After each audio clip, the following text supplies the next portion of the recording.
À l'Institut français du Gabon, ils étaient plusieurs dizaines à avoir répondu à l'appel des responsables de la Convention nationale des jeunes volontaires. Sur quoi repose ce concours d'art oratoire et quels en sont les objectifs?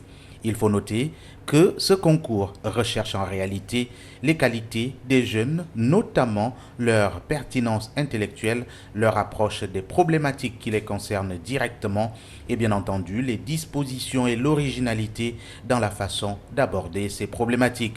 Autant dire que sont recherchés ici l'esprit de responsabilité, le mérite, mais surtout le leadership. Le volontariat, c'est aussi la capacité pour un jeune de pouvoir être utile pour son pays, pour sa communauté.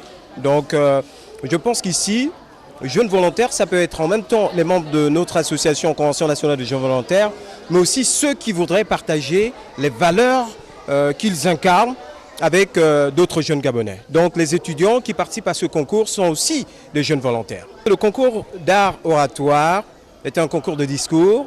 Il faut noter le fond du discours, donc la pertinence intellectuelle, mais aussi la forme, la beauté, la capacité de l'orateur à se connecter avec le public.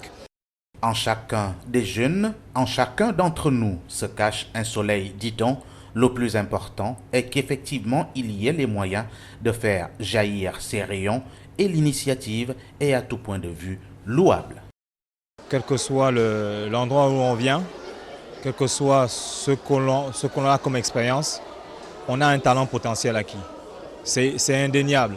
Je pense que le premier homme à aller sur la Lune l'a d'abord pensé en idée avant de le réaliser. Donc pour l'initiative de mon ami M. Ndioumi, c'est vraiment quelque chose d'essentiel. Et je pense que la jeunesse gabonaise, mais la jeunesse du monde, a besoin qu'on leur fasse sentir leur propre potentiel. D'où, si vous voulez, le soutien que j'apporte à cette initiative et que je souhaite qu'elle soit renouvelée année par année. Les jeunes prennent au sérieux cette initiative, tous ont bien la suite dans les idées. En fait, dans l'idée qu'ils se font de leur vie, de leur place et la contribution à leur épanouissement personnel. Mon combat, ce serait de sensibiliser la jeunesse. Parce que plusieurs jeunes aujourd'hui ne veulent pas faire d'efforts. Alors que l'objectif à atteindre, c'est d'être indépendant. On ne peut pas être indépendant en étant assis.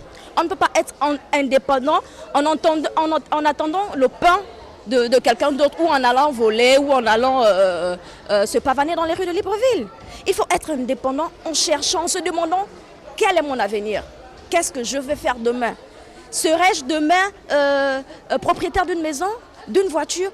Par mes propres efforts, par mon travail et par mon développement personnel, c'est ça mon objectif aujourd'hui. La prestance, la maîtrise du texte, la stylistique linguistique, la connectivité avec l'auditoire, voilà autant de critères qui détermineront le gagnant de ce concours d'art oratoire dont la finale aura lieu le 27 juin prochain et le lauréat, en dehors du fait qu'il portera l'étiquette d'ambassadeur de bonne volonté qui lui sera décernée au cours de la cérémonie solennelle, aura droit également à une coquette somme de 1 million de francs CFA.